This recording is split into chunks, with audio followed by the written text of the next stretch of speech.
Peace. This is a meat and potato sorcery production starring myself, the Water Alchemist, and today's topic for the occult family is class is in session.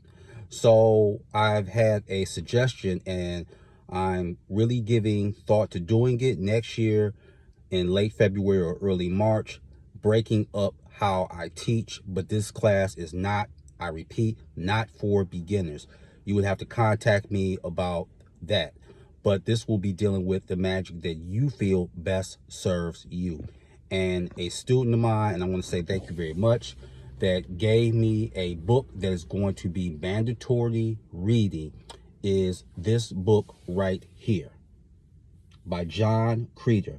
It is on Amazon and you can get it for $13 and change, or on your Kindle for $6.49. But basically, the premise of this book is this, and I will read some of the back. This book reveals the truth about the evil force that now controls humanity and shows you how a person can escape this prison without walls so that they may beat the great archonic forces at their own game. So you're going to be using alchemy to achieve this, and it does have techniques. And you're going to hear a term called puffer. Okay, let me tell you what puffer means.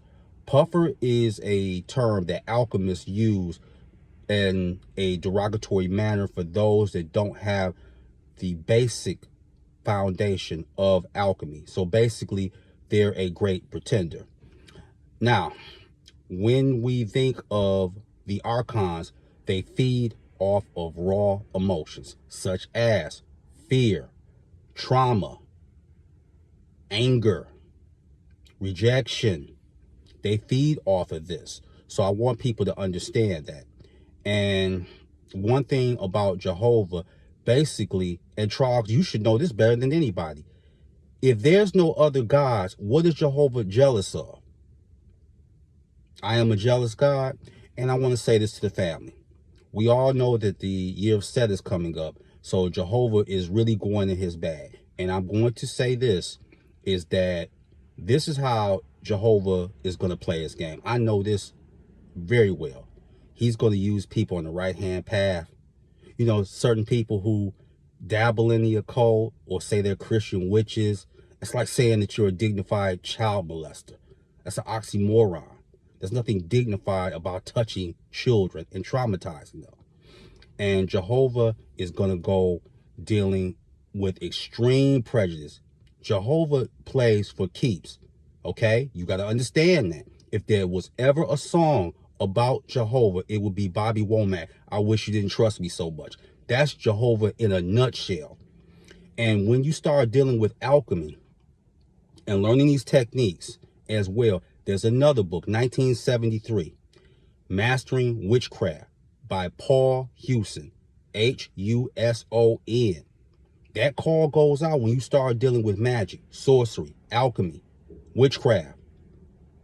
That goes to all the gods, all the spirits, even Jehovah and his emissaries. And for people that's dealing with this, the whole thing is this. Jehovah's looking like, I'm Jehovah. You don't pink slip me. So yes, who's going to catch it the worst? Glad you asked that question. Jehovah Witnesses, former Jehovah Witnesses, Baptists, you're going to catch it, and Catholics. Even if you haven't been practicing, if you come from that, yeah, you gonna take it on the chin in December and January. So I'm telling you now. So this is something that I highly recommend. Get this book. The techniques are there, and it goes into visualization. It also has some photos. The techniques are very easy to understand, and they're concise. And more importantly, they work. So that's something I really want you to think about. So with that, that is your meat and potato sorceries for the day. I am the Water Alchemist. Be water, my friends. Peace.